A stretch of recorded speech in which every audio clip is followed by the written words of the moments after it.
actually how much was owed on the agreement itself as interpreted by the plaintiff. You, sir, on page 8 of your evidence, in an email, acknowledge that you say, "Good afternoon, Tameka. It's been 6 weeks since I heard anything from you. There's an outstanding $700 debt that you owe. Are you going to pay me the money that you owe me?" Am I correct? That's correct. You. And you also say, "And when are you going to take care of the kitchen chairs that your guest damaged?" Am I right? Correct. You didn't mention anything about artificial turf here. It's in the text message prior. How much are you contending she owes you in damages? For the damages to the chairs is $400. I got those numbers from her because she went searching online and said she couldn't buy just 2. Is this a photograph of the alleged the photographs damages? of the chairs. It's the top of the chair like somebody pulled the stitching out. And do you know who's responsible for that? Are those your chairs? I have an idea, but I can't prove it. You have an idea, but you can't prove it. I can't prove that, but it was her guess that did the damage. So did you agree in conversation to reimburse him? This is what I said. I said I would look and see into it. And I also told him, how do I know if any, I didn't know, how do you know who broke these chairs? Because it was, his family is there just as well as mine. Okay, so you're not accepting responsibility No. for the chairs.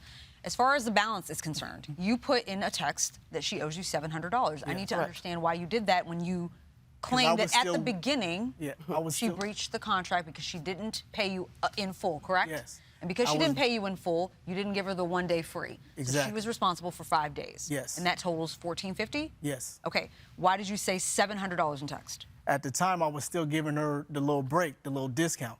And she totally ghosted me. She stopped answering my text, stopped answering my call. When I talked to her husband, he was like, "Man, I'm not, that's between y'all." The reason he's not here today, because he didn't even know we was having court today. I called him this morning, verbally had a conversation with him. So because we're here today, you brought it back up to the full amount? Yes, the full amount. Okay. All right, so I just want to make sure I understand. You're asking for $1,450 for the rental. Yes. And the way you arrive at that is it's 5 nights times $350. Yes. So no discount for a night and no $50 a night discount. No. Okay.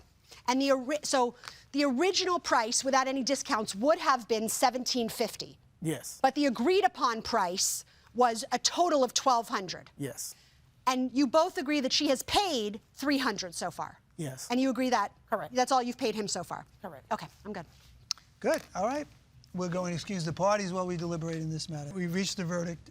It's unanimous. You know, I wish we could heal the rift between the two of you, and I wish your wedding could have been much more of a fond memory than what it turned out to be.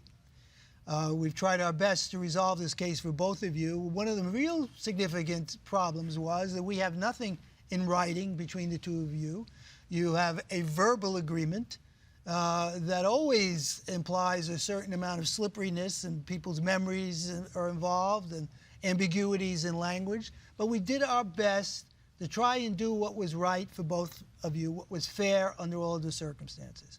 And the first thing that we acknowledge is that you yourself, Curtis, in your email, indicated what you were satisfied to resolve this case. And you indicated a figure of $700. And we think that under all of the circumstances, that is a fair amount for what was owed to you on the unpaid rental, given the circumstances in this case. We also think that you're entitled to a reasonable amount for the damages that were done.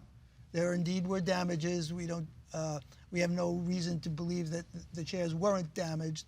And $400 was a reasonable amount to repair those chairs that you purchased. And as far as the countersuit is concerned, you know, I wish we could have made that day a magic day for you. But you essentially assumed the responsibility of laying out that money without discussions with the plaintiff, and to hold him now liable for what you assessed as the value that your uncle should have received for the work that they did would be unfair under the circumstances. So the verdict is in favor of the plaintiff for $1,100, and the countersuit is dismissed.